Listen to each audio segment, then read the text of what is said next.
우리 인생에서 3분의 1을 투자하는 일, 뭘까요? 바로 잠이죠. 자, 그런데 최근 잠이 피로 회복뿐만 아니라 면역 체계 또 인지 기능 강화에도 도움이 된다고 밝혀지면서 잠에 관한 관심이 뜨거운데요. 수면의 질을 높여서 건강하고 섹시한 뇌 만들기 지금 시작합니다. OECD 회원국 중 수면 시간 최하위, 수면 장애를 호소하는 사람이 급증하는 현실. 내 스스로는 깊게 잔다고 생각했는데도 낮에 일주일에 4번 이상 졸립다면 그거는 환자예요. 잠만 잘 자도 섹시한 뇌를 만들 수 있습니다. 숙면을 부르는 방법 지금 알려드립니다. 자, 앞에 가는 트럭에 주목해 주십시오. 이번에는 정차 중인 차량을 그대로 들이받는데요. 원인은 뭘까요? 졸음운전입니다. 지난 5년간 고속도로에서의 사망사고를 분석한 결과 졸음운전이 사망 원인 1위를 기록했는데요. 시속 60km로 달리다가 보행자가 나타났을 때 24시간 잠을 못 잔 운전자는 정상 운전자에 비해 브레이크를 밟는 반응 속도가 2배 정도 느렸습니다. 확연히 차이가 나는군요. 네, 졸음운전을 하는 운전자의 뇌는 어떤 상태일까요? 졸음운전을 하게 된 운전자는요, 지각 반응 속도가 음주운전하는 운전자와 비교해 봤을 때 혈중 알코올 농도 0.17% 많죠. 수준으로 나타나고 있습니다. 운전면허 취소 기준으로 봤을 때 상당한 위험한 수준이다 이렇게 말씀드릴 수가 있고요. 이런 졸음운전의 위험을 체감하는 분들이 있으시죠. 올해로 택시 운전 경력 24년째인 이완식 씨를 만나봤습니다. 따져보면 보통 15시간 이상 야간 운행을 안 하면 또 이 돈벌이가 좀 잘 안 돼요. 장시간 운전에서 오는 스트레스와 밤낮이 바뀐 수면 패턴, 또 수면 시간도 부족한 상황인데요. 이대로 괜찮은 것일까요? 정확한 상태를 알아보기 위해서 종합적인 수면 다원 검사를 진행했습니다. 검사 결과 수면 무호흡증과 자는 동안 계속 뒤척이는 사지운동 증후군이 발견됐는데요. 그래서 많이 좀 피곤하죠. 수면의 필요는 수면의 양, 리듬, 수면의 깊이 질, 이게 다 깨진 상황이에요. 그러니까 되게 심장하고 뇌는 너무 혹사당하고 있지 않나 이렇게 생각이 듭니다. 의학적으로 숙면 뇌파인 세타파가 발생하는 잠이 전체 잠자는 시간의 15% 정도가 돼야 숙면을 취했다고 할 수 있는데요. 그럼 어떻게 해야 이런 숙면이 가능할까요? 어두워야 뇌가 밤으로 인지해서 잠자는 멜라토닌이 나와요. 현대 사회는 계속 경쟁적이고 일을 하고 자극을 주고 활동을 하니까 뇌는 밤을 모르는 거예요. 이런 멜라토닌은 햇빛에 노출됐을 때 만들어집니다. 그러면서 어두워지면 활성화돼서 잠을 불러오는데요. 빛과 어둠뿐만 아니라 또 소리도 숙면에 아주 중요한 영향을 미치죠. 그 소리를 주파수를 똑같이 의미 없게 반복적으로 틀어주면 뇌파가 거기에 지루함을 느껴져 동기화되면서 이제 졸려 소파가 나오거든요. 사운드 세라피, 이게 소리 치료라고 합니다.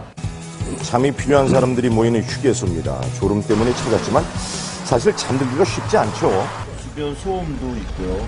차들이 쌩쌩 다니고 있는 게 느껴지니까 마음이 안정이 안 되는 것 같아요. 한번 알아볼까요? 실제로 졸음 쉼터에서 들리는 차량 소음은 소음성 난청을 유발할 수 있는 무려 80dB를 넘어서고 있었는데요. 졸음을 느끼는 운전자들을 대상으로 숙면 환경을 실험해봤습니다.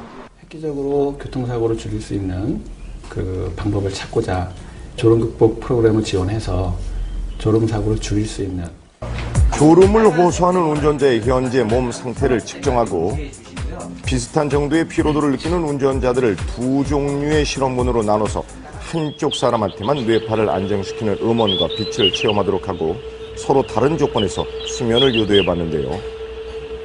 자, 숙면 환경을 갖추지 않고 잠을 잤을 때와 만족도의 차이가 있을까요?